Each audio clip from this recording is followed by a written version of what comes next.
नमस्कार, स्वागत है आप सभी का मौसम हब में। तो यहाँ पे देखो जो वेस्टर्न डिस्टर्बेंस का असर था आपको दिख रहा था कल उत्तर भारत के पहाड़ों में, अब वो हट गया है। अब वेस्टर्न डिस्टर्बेंस का यहाँ कोई भी असर नहीं है। अब पहाड़ों में भी मौसम साफ हो गया है और शुष्क हो गया है और अरब सागर में बना सिस्टम अब डिस्ट्रॉय हो गया है।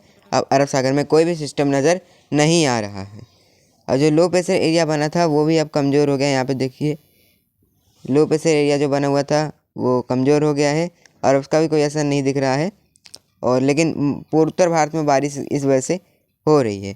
और अगर हम यहाँ पे देखें तमिलनाडु केरला में बारिश की एक्टिविटी जारी है, क्योंकि यहाँ पे नॉर्थ ईस्ट मानसून जो है एक्टिव हुआ है फिर से।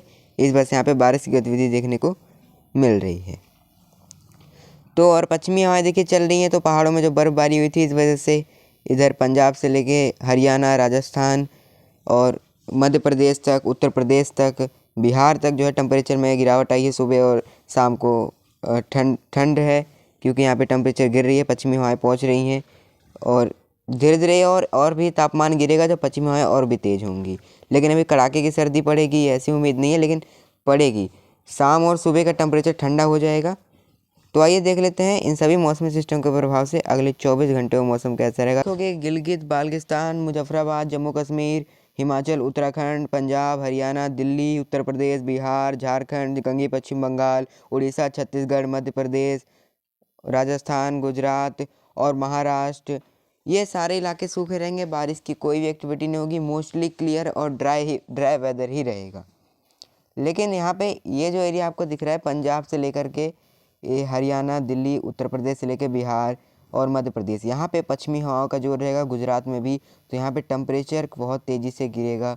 देर रात और सुबह का टेम्परेचर बहुत ठंडा रहेगा और शाम को भी आपको ठंड लगेगी। यहाँ पे टेम्परेचर कहीं कहीं पे 14 से नीचे जा सकता है और 13 न्यूनतम टेम्परेचर जो है 13 तक जा सकता है और जो मैक्सिमम रहेगा वो 24 से 25 के बीच रहेगा, 23-25 के बीच में। तो ये इलाके सूखे रहेंगे, कोई एक्टिविटी नहीं होगी। लेकिन यहाँ पे मिजोरम में और त्रिपुरा में फ़िलहाल बादल नज़र आएंगे, लेकिन मिजोरम में बारिश हो सकती है और मणिपुर में हल्की वेरी लाइट रेन हो सकती है। यहाँ पे बहुत हल्की वर्षा। नीचे की तरफ चले तो यहाँ पे आप देखो तमिलनाडु, केरला में मध्यम से भारी बारिश हो सकती है, कहीं बादल बन सकते हैं, गर्जन चमकन के साथ बारिश हो सकती है। सेम कर्नाटका के जो निचले रीजन में भी बारिश हो सकती है। कोंकण गोवा में मौसम साफ और शुष्क रहेगा और कोस्टल कर्नाटका में भी बारिश हो सकती है और कोस्टल आंध्र प्रदेश में भी हल्के फुल्के बादल के पैच आपको नज़र आ सकते हैं। बस ज़्यादा उम्मीद यहाँ नहीं है। ये बात कर ली हमने 7 अक्टूबर को कैसा मौसम रहेगा, सिस्टम कहाँ को मूव करेंगे। अब बात कर लेते हैं 8 और 9 नवंबर को समग्र भारत में कैसा मौसम रहेगा। 9 नवंबर को आप देखोगे कि पश्चिमी हवाएं जो हैं और भी तेज़ हो जाएंगी, जिस वजह से टेम्परेचर और भी तेज़ी से गिरेगा। यहाँ पे दिल्ली में भी देखिए अब क्लियर और साफ मौसम के बीच यहाँ पे टेम्परेचर बहुत तेज़ी से गिरेगा। न्यूनतम टेम्परेचर यहाँ पे अब हो सकता है 13 तक जा सकता है पंजाब, हरियाणा के, उत्तराखंड और पश्चिमी उत्तर प्रदेश के आसपास। उत्तर प्रदेश में भी काफ़ी तेज़ी से टेम्परेचर गिरेगा, क्योंकि पश्चिमी हवाएं चल रही हैं अब गुजरात में भी। और एक एंटी साइक्लोन देखो यहाँ पे बना हुआ है गुजरात के पास। ये देखिए इस तरह से घड़ी घड़ी की दिशा में हवाएं घूम रही है और इस वजह से यहाँ पे टेम्परेचर बहुत तेज़ी से अब गिर रहा है। मुंबई में भी देखिए पश्चिमी हवाएं पहुँच रही है, तो हो सकता है मुंबई में भी अब टेम्परेचर गिरेगा, न्यूनतम टेम्परेचर यहाँ पे भी गिरेगा अब। तो लेकिन और यहाँ पे बारिश कोई भी एक्टिविटी नहीं होगी। मोस्टली क्लियर और ड्राई वेदर यहाँ पे, मतलब मौसम साफ़ रहेगा, दिन में धूप निकलेगी। और ये पंजाब, हरियाणा से लेकर के ये उत्तर प्रदेश से लेकर के यहाँ पे उत्तराखंड के मैदानी क्षेत्र जो है, तो यहाँ पे मतलब कहीं कहीं कोहरा भी आपको नज़र आ सकता है सुबह के समय पे, कहीं कहीं पर बन सकते हैं जो मैदानी क्षेत्र है। और बाकी यहाँ पे उड़ीसा और आंध्र प्रदेश, रायलसीमा, महाराष्ट्र और कोंकण गोवा, कर्नाटका, ये सारे इलाके सूखे रहेंगे। यहाँ कोई भी वेदर एक्टिविटी नहीं होने वाली है। मिजोरम में और मणिपुर में वेदर एक्टिविटी थोड़ी सी हो सकती है और अरुणाचल प्रदेश, मेघालय, सिक्किम, यहाँ पे कोई भी वेदर एक्टिविटी नहीं होगी। और गिलगित बाल्टिस्तान, लद्दाख, जम्मू कश्मीर में भी वेदर की कोई भी एक्टिविटी नहीं होगी। अब बात कर लेते हैं 9 नवंबर को समग्र भारत में कैसी गतिविधियाँ रहेंगी।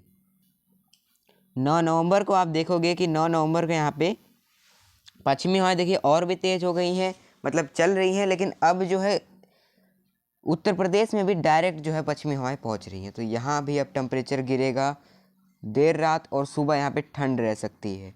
दिन में धूप निकलेगी तो मौसम ठीक हो जाएगा, मतलब थोड़ा टेम्परेचर नॉर्मल हो जाएगा, 24-23 के आसपास आ जाएगा, लेकिन रात में आपको ठंड लग सकती है।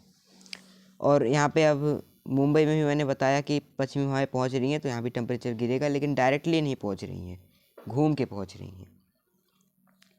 और बाकी यहाँ वेदर की कोई भी एक्टिविटी नहीं होगी। गिलगित से लेकर के गिलगित बाल्टिस्तान, मुजफ्फराबाद, हिमाचल, उत्तराखंड, पंजाब, हरियाणा, दिल्ली, पश्चिमी राजस्थान, पश्चिमी राजस्थान और पूर्वी राजस्थान, पश्चिमी उत्तर प्रदेश, पूर्वी उत्तर प्रदेश, बिहार, झारखंड, गंगे पश्चिम बंगाल और मध्य प्रदेश, गुजरात, यहाँ पे टेम्परेचर गिरेगा। और महाराष्ट्र में भी टेम्परेचर गिर सकता है, और यहाँ पे मुख्यतः साफ़ और शुष्क मौसम ही रहेगा। अरुणाचल प्रदेश, सिक्किम और मेघालय में भी वेदर की कोई एक्टिविटी नहीं होगी। मणिपुर और मिजोरम में हल्के बादल नज़र आ सकते हैं, और ना ही उड़ीसा में नज़र आएंगे, ना ही आंध्र प्रदेश के तटों में और रायलसीमा में, कर्नाटका में कहीं भी कोई भी वेदर की एक्टिविटी नहीं होगी। लेकिन हल्के फुल्के बादल आपको तमिलनाडु में नज़र आ सकते हैं और हल्की वर्षा हो सकती है। केरला में भी बादल नज़र आ सकते हैं, हो सकता है कुछ समय के लिए तेज़ बौछारें पड़ जाए। तो इस वीडियो में इतना ही। अभी तक आपने मेरे चैनल को सब्सक्राइब नहीं किया तो ज़रूर कर लीजिएगा और बेल आइकन पर ज़रूर क्लिक कीजिएगा, ताकि मेरे आने वाली वीडियो की नोटिफिकेशन आप तक सबसे पहले पहुँचे और आप मौसम के अपडेट से अपडेटेड रहे। मौसम हब में अभी के लिए इतना ही।